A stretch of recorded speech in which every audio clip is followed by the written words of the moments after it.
कहानी शुरू करने से पहले अगर आपने इस वीडियो का पिछला पार्ट नहीं देखा है तो जल्दी से जाकर उसे जरूर देख लीजिए ताकि आपको पूरी कहानी अच्छे से समझ आ सके।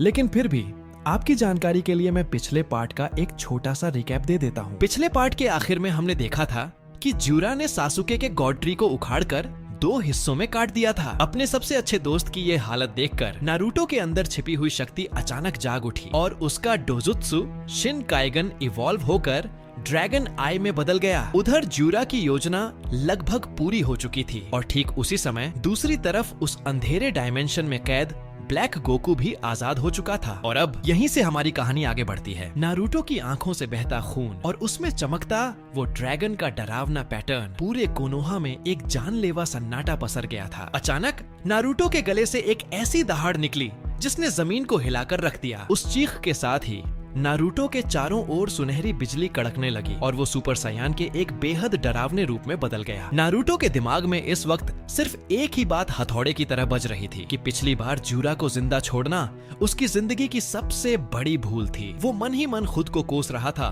कि उसकी उस एक गलती की सजा आज सासुके को भुगतनी पड़ रही है। उसने खुद से पत्थर जैसा वादा किया कि आज वो इस गलती को सुधार कर रहेगा और ज्यूरा को किसी भी कीमत पर जिंदा नहीं छोड़ेगा। ज्यूरा जो अब तक मुस्कुरा रहा था, नारुतो का यह बढ़ता हुआ पागलपन देख अंदर से कांपने लगा। उसे अपनी मौत सामने खड़ी दिख रही थी। बिना एक पल की देरी किए नारुतो बिजली की रफ्तार से ज्यूरा की तरफ झपटा। इससे पहले कि ज्यूरा अपना हाथ भी उठा पाता, नारुतो का एक भारी घूंसा सीधे उसके जबड़े पर लगा जिससे ज्यूरा हवा में कई फीट पीछे जा गिरा। नारुतो ने उसे संभलने का एक सेकंड भी नहीं दिया। उसने ज्यूरा की गर्दन पकड़ी और उसे घसीटते हुए पत्थर की दीवारों और टूटे हुए गॉड ट्री के मलबे पर दे मारा। नारुतो के हर प्रहार में सासुके को खोने का दर्द साफ दिख रहा था। उसने ज्यूरा के सीने पर एक के बाद एक ताबड़तोड़ पंच बरसाने शुरू कर दिए। हर पंच के साथ जमीन में गहरे गड्ढे होने लगे, लेकिन ज्यूरा नारुतो के हर वार के साथ खुद को रिजेनरेट कर रहा था, जिससे यह लड़ाई और भी खौफनाक होती जा रही थी। नारुतो ने ज्यूरा को हवा में उछाला और एक ऐसी जबरदस्त किक मारी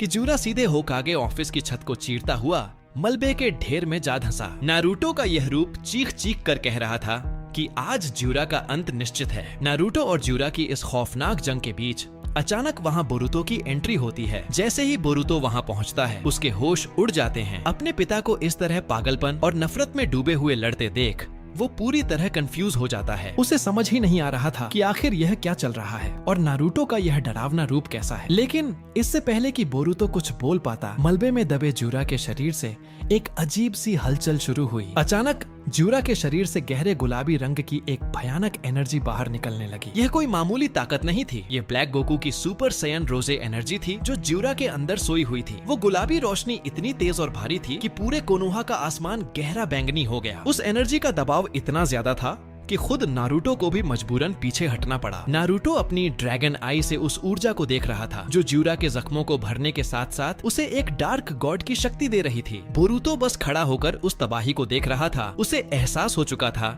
कि अब यह लड़ाई शिनोबी के लेवल से बहुत ऊपर निकल चुकी है। कोनोहा के आसमान में जमीन से सैकड़ों फीट ऊपर एक ऐसी जंग छिड़ चुकी थी जिसने कुदरत के नियम बदल दिए थे। ज्यूरा के शरीर से निकलती वो गुलाबी एनर्जी इतनी जहरीली थी कि हवा का दबाव तेजी से बढ़ने लगा। नीचे खड़े लोगों का दम घुटने लगा। नारुतो ने देखा कि ज्यूरा की यह डार्क पावर अब उसके काबू से बाहर हो रही है। उसने अपनी आंखें बंद की और एक गहरी सांस ली। अगले ही पल पूरे आसमान में नीली और सुनहरी बिजली कड़कने लगी। नारुतो की एक रोंगटे खड़े कर देने वाली दहाड़ के साथ उसका ऑरा एकदम से बढ़ने लगा। उसके बाल और भी नुकीले हो गए और शरीर के चारों ओर बिजली के झटके नाचने लगे। ये सुपर सैयन 2 था। नीचे खड़े कोनोहा के लोग अपनी आंखों पर यकीन नहीं कर पा रहे थे। उन्हें ऐसा लग रहा था मानो आसमान में अचानक एक साथ दो सूरज निकल आए हों, एक सुनहरा और दूसरा खौफनाक गुलाबी। डर के मारे लोग गलियों में भागने लगे। हर किसी को यही लग रहा था कि आज कोनोहा का आखिरी दिन है। जैसे ही ज्यूरा ने उस डार्क एनर्जी का एक विशाल गोला नारुतो की तरफ फेंका, नारुतो ने उसे हवा में ही अपने दोनों हाथों से रोकने की कोशिश की। नारुतो के मन में एक गहरा शक पैदा हुआ। यह कैसे मुमकिन है? पिछली लड़ाई में तो ज्यूरा की ताकत इसके आसपास भी नहीं थी। फिर अचानक इसके पास यह गॉड लेवल की शक्ति कहां से आई? यह वो ज्यूरा नहीं है जिसे मैं जानता हूँ। नारुतो को लगा कि ताकत से काम नहीं बनेगा, तो उसने अपनी ड्रैगन आई की एबिलिटी का इस्तेमाल किया और उस गुलाबी एनर्जी को सोखना शुरू कर दिया। लेकिन तभी पासा पूरी तरह पलट गया। वो एनर्जी सोखने के बजाय उल्टा नारुतो की अपनी ड्रैगन आई की पावर को ही किसी चुंबक की तरह जूरा के शरीर के अंदर खींचने लगी। नारुतो की आंखों से खून की धार निकलने लगी। उसे अपनी आंखों के सामने अंधेरा छाता हुआ महसूस हुआ। उधर जूरा की हालत और भी खौफनाक थी। हवा में तैरते हुए उसका शरीर किसी ज्वालामुखी की तरह थर थर कांप रहा था। जूरा के दिमाग में सिर्फ एक ही खौफनाक ख्याल आ रहा था, नहीं, ये पावर ये मुझे अंदर से खा रही है। मेरा शरीर अब मेरा नहीं रहा। कोई और है जो मेरे वजूद पर कब्जा कर रहा है। कोई मुझे बचाओ, मैं फटने वाला हूँ। ज्यूरा की नसें पत्थर की तरह फूल गईं। उसकी खाल से नीली और गुलाबी लपटें बाहर निकलने लगीं। अचानक एक इतना भयानक धमाका हुआ जिसने पूरे कोनोहा की खिड़कियां और दीवारें ताश के पत्तों की तरह हिला दी। ज्यूरा का शरीर उस भारी पावर के दबाव को बर्दाश्त नहीं कर पाया और आसमान में ही एक जबरदस्त विस्फोट के साथ फट गया। उस जबरदस्त धमाके के बाद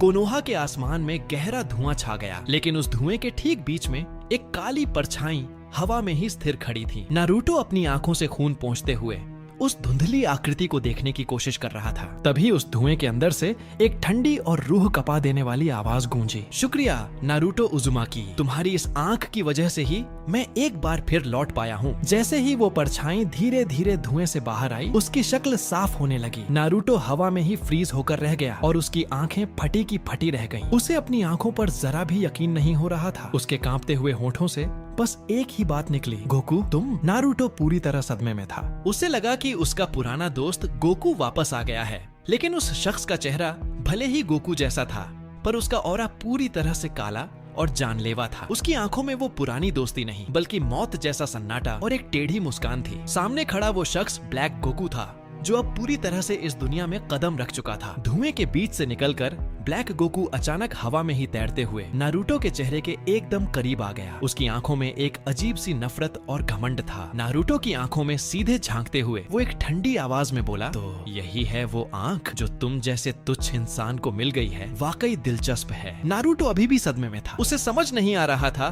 कि उसका दोस्त ऐसी बातें क्यों कर रहा है। उसने लड़खड़ाती आवाज में पूछा, गोकू तुम यहाँ क्या कर रहे हो और ये कैसी अजीब बातें बोल रहे हो? क्या हो गया है तुम्हें? ब्लैक गोकू के चेहरे पर एक शैतानी मुस्कान फैल गई। वो धीरे से हंसा और बोला, हाँ, तुम मुझे गोकू भी बुला सकते हो। आखिर यह शरीर कभी उसी नीच प्राणी का ही था जिसे तुम अपना दोस्त समझते हो। नारुतो का दिमाग पूरी तरह चकरा गया। वो हवा में ही चिल्लाया, गोकू ये क्या बकवास कर रहे हो तुम? पागल हो गए हो क्या? नारुतो के सवालों का जवाब देने के बजाय ब्लैक गोकू ने एक शातिर मुस्कान दी। उसने अपनी उंगली नीचे खड़े कोनोहा गांव की तरफ की और एक छोटा सा लेकिन बेहद ताकतवर ऊर्जा का गोला छोड़ दिया। वो गोला बिजली की रफ्तार से नीचे बेगुनाह लोगों की तरफ बढ़ने लगा। नारुतो ने जैसे ही वह देखा, वो एक पल के लिए भी नहीं रुका। वो हवा में ही गायब हुआ और पलक झपकते ही उस गोले के सामने आ गया। नारुतो ने अपनी पूरी ताकत लगाकर उस धमाके को जमीन पर गिरने से पहले ही हवा में रोक लिया। पूरे आसमान में उस गोले के रुकने से एक शॉकवेव गूंज उठी। ब्लैक गोकू ने अपनी आंखें सिकोड़ी और बड़े आराम से बोला, इंटरेस्टिंग, तुम वाकई ताकतवर हो। शायद तुम्हें मारने में मुझे थोड़ा मजा आएगा।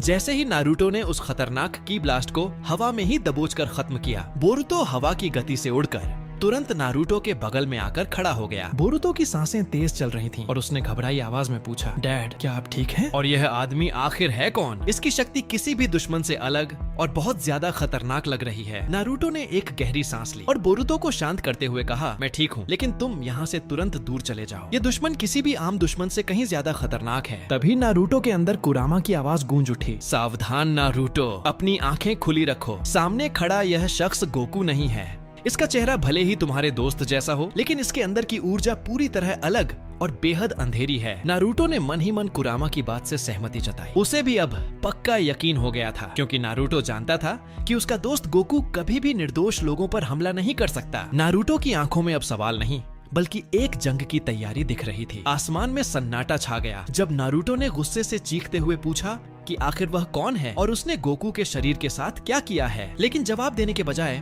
ब्लैक गोकू के चेहरे पर एक शरारती और क्रूर मुस्कान आ गई। पलक झपकते ही वह नारुतो के बिल्कुल सामने टेलीपोर्ट हुआ और ठंडी आवाज में बोला कि उसे यह सब जानने की कोई जरूरत नहीं है। इससे पहले कि नारुतो कुछ समझ पाता, ब्लैक गोकू ने एक जोरदार मुक्का सीधा उसके पेट में जड़ दिया। बोरुतो बुरी तरह चिल्लाया, डैड संभल कर। लेकिन बहुत देर हो चुकी थी। उस मुक्के की ताकत इतनी भयानक थी कि नारुतो किसी उल्कापिंड की तरह आसमान से नीचे की ओर गिरा। वह सीधे सासुके के उस टूटे हुए गॉड ट्री के पास जा गिरा, जहाँ जमीन में एक गहरा गड्ढा बन गया और चारों तरफ धूल का गुब्बार छा गया। जैसे ही धूल धीरे धीरे हटा, वहाँ साकुरा बदहवास हालत में खड़ी थी। सासुके की ऐसी हालत और फिर नारुतो को आसमान से गिरते देख उसके सब्र का बांध टूट गया। वह रोते हुए नारुतो के पास पहुंची और पूछने लगी कि यह सब क्या हो रहा है और सासुके का यह हाल किसने किया। नारुतो के पास इन सवालों का कोई सीधा जवाब नहीं था। वह खुद भी सासुके को ना बचा पाने के दुख और गुस्से में जल रहा था। अपनी चोट की परवाह किए बिना नारुतो खड़ा हुआ और साकुरा को हौसला देते हुए बोला कि यह रोने का वक्त नहीं है। उसने साकुरा से कहा कि वह तुरंत सभी घायल शिनोबियों और कवाकी को लेकर अस्पताल जाए, क्योंकि गांव को इस वक्त उसकी मेडिकल स्किल की जरूरत है। उसने साकुरा की आंखों में देखकर पूरे भरोसे के साथ वादा किया कि वह सासुके को हर हाल में वापस ठीक कर देगा। साकुरा, जो नारुतो के इरादों को बखूबी जानती थी, बिना कोई और सवाल किए घायलों को बचाने में जुट गई, क्योंकि उसे अपने दोस्त पर पूरा भरोसा था। साकुरा घायलों को सुरक्षित जगह ले जाने के लिए निकल पड़ी और उधर नारुतो ने खुद को संभाला। एक जोरदार झटके के साथ वह गड्ढे से बाहर निकला और पूरी रफ्तार से आसमान को चीरते हुए वापस ब्लैक गोकू के सामने जा खड़ा हुआ। नारुतो के चेहरे पर लगी धूल और खून उसके इरादों को और भी सख्त दिखा रहे थे। ब्लैक गोकू ने नारुतो को वापस अपने सामने देख एक ठंडी मुस्कान दी। उसने बहुत ही शांत लहजे में कहा कि उसे उम्मीद नहीं थी कि उस मुक्के के बाद नारुतो इतनी जल्दी दोबारा लड़ने के लिए तैयार हो पाएगा। उसकी बातों में एक ऐसा घमंड था जैसे वह इस पूरी स्थिति का आनंद ले रहा हो। अगले ही पल उन दोनों के बीच एक बेहद तेज रफ्तार वाली फाइट शुरू हो गई। आसमान उनकी टक्करों की आवाज से दहल उठा। वे दोनों इतनी गति से एक दूसरे पर प्रहार कर रहे थे कि हवा में सिर्फ उनके ऑरा की चमक दिखाई दे रही थी। हर बार जब उनके मुक्के और लात एक दूसरे से टकराते तो वहाँ से निकलने वाली शॉकवेव्स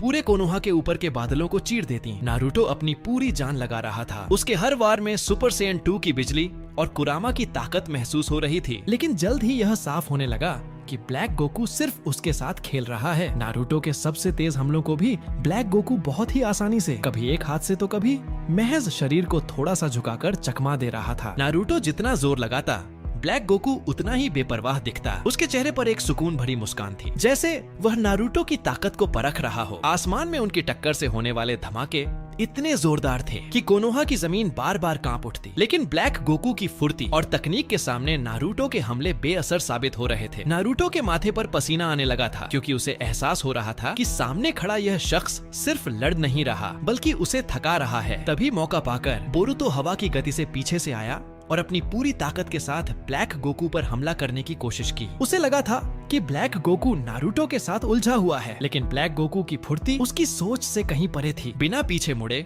ब्लैक गोकू ने बोरुतो के वार को इतने आराम से डॉज किया जैसे उसे पहले से पता हो कि बोरुतो क्या करने वाला है। ब्लैक गोकू एक ठंडी मुस्कान के साथ धीरे से मुड़ा और उसकी आंखों में देखते हुए ताने भरे अंदाज में बोला, पीछे से वार करना एक योद्धा को यह शोभा नहीं देता। इससे पहले कि बोरुतो संभल पाता या पीछे हटता, ब्लैक गोकू पलक झपकते ही उसके बिल्कुल करीब पहुंच गया। यह देख नारुतो के होश उड़ गए। वह पूरी ताकत से चिल्लाया, रुक जाओ, उसे कुछ मत करना। लेकिन नारुतो की आवाज गूंज ही रही थी कि ब्लैक गोकू ने एक झटके में बोरुतो की गर्दन को अपने फौलादी हाथ से जकड़ लिया। बोरुतो के लिए सांस लेना भी मुश्किल हो गया। तभी ब्लैक गोकू ने अपने दूसरे हाथ में एक खौफनाक एनर्जी का गोला बनाया और बिना एक पल सोचे उस जानलेवा ऊर्जा को बोरुतो के सीने के आर पार कर दिया। उस वार का प्रहार इतना सटीक और ताकतवर था कि बोरुतो के मुंह से खून का फव्वारा निकल पड़ा। उसकी आंखों के सामने अंधेरा छाने लगा और उसका शरीर हवा में ही बेजान होकर ढीला पड़ गया। ब्लैक गोकू ने उसे बड़े ही क्रूरता से हाथ से छोड़ दिया और बोरुतो बेहोश होकर आसमान से नीचे की ओर गिरने लगा। नारुतो के पैरों तले जमीन खिसक गई। वह बिजली की रफ्तार से नीचे की ओर झपटा और जमीन से टकराने से ठीक पहले उसने गिरते हुए बोरुतो को अपनी बाहों में थाम लिया। नारुतो उसे लेकर जमीन पर उतरा। उसका पूरा शरीर कांप रहा था और उसकी आंखों में अपने बेटे की यह हालत देखकर रूह कंपा देने वाला दर्द और गुस्सा साफ झलक रहा था। अपने बेटे की लहूलुहान हालत देख नारुतो के अंदर जैसे कोई बांध टूट गया। उसके दिल में छिपा दर्द अब एक ऐसी तबाही में बदल रहा था जिसे रोकना नामुमकिन था। नारुतो के गले से एक ऐसी चीख निकली जिसने पूरे कोनोहा को हिलाकर रख दिया। अचानक आसमान का रंग बदलने लगा और जमीन किसी भयानक भूकंप की तरह कांपने लगी। नारुतो के चारों ओर से इतनी जबरदस्त ऊर्जा निकलने लगी कि हवा का दबाव 100 गुना बढ़ गया। देखते ही देखते नारुतो के सुनहरे बाल और लंबे होकर उसकी कमर तक पहुंच गए। यह सुपर साइयन 3 की ताकत थी। पूरी दुनिया इस बेहिसाब पावर के दबाव से थरथरा रही थी, लेकिन इस अपार शक्ति के बावजूद नारुतो का पहला ध्यान अपने बेटे पर था। उसने तुरंत अपने चक्र को सक्रिय किया और बोरुतो के जख्मों को हील करना शुरू कर दिया। नारुतो के शांत लेकिन शक्तिशाली चक्र ने बोरुतो के सीने के उस गहरे घाव को भरना शुरू किया। कुछ ही पलों में जब बोरुतो की सांसें स्थिर हुईं और उसकी हालत थोड़ी संभली, तो नारुतो ने उसे बहुत ही कोमलता से जमीन पर लिटा दिया। नारुतो अब धीरे धीरे खड़ा हुआ। उसका ऑरा अब इतना विशाल था कि कोनोहा की दीवारों पर दरारें पड़ने लगी थीं। उसने अपनी गर्दन ऊपर की ओर घुमाई और सीधा आसमान में खड़े ब्लैक गोकू की आंखों में देखा। नारुतो एक झटके में दोबारा आसमान में उड़ा और वापस ब्लैक गोकू के ठीक सामने जाकर खड़ा हो गया। हैरानी की बात यह थी कि जहां कोई भी दूसरा दुश्मन नारुतो के इस खौफनाक सुपर सैयन 3 रूप को देखकर कांप जाता, वहीं ब्लैक गोकू के चेहरे पर रत्ती भर भी खौफ नहीं था। उसके चेहरे पर वही पुरानी शातिर मुस्कान बनी रही। उसने नारुतो को ऊपर से नीचे तक ऐसे देखा जैसे वह किसी पुरानी चीज को देख रहा हो। उसकी खामोशी ही बता रही थी कि उसने यह रूप पहले भी देखा है और उसके लिए यह कोई नई बात नहीं थी। दोस्तों, नारुतो का सुपर साइयन 3 रूप जाग चुका है, लेकिन अजीब बात यह है कि ब्लैक गोकू के चेहरे पर अब भी वही शातिर मुस्कान है। क्या सच में सुपर साइयन 3 की यह ताकत ब्लैक गोकू को रोक पाएगी, या फिर नारुतो अभी भी उसकी असली शक्ति से अनजान है? अगर इस वीडियो पर 500 कमेंट पूरे हो गए तो अगला पार्ट बहुत जल्द आएगा। वीडियो को लाइक करो, कमेंट में बताओ कि सुपर साइयन 3 नारुतो और ब्लैक गोकू की इस जंग में कौन जीतेगा, और चैनल को सब्सक्राइब करना मत भूलना, क्योंकि असली जंग अभी शुरू होने वाली है।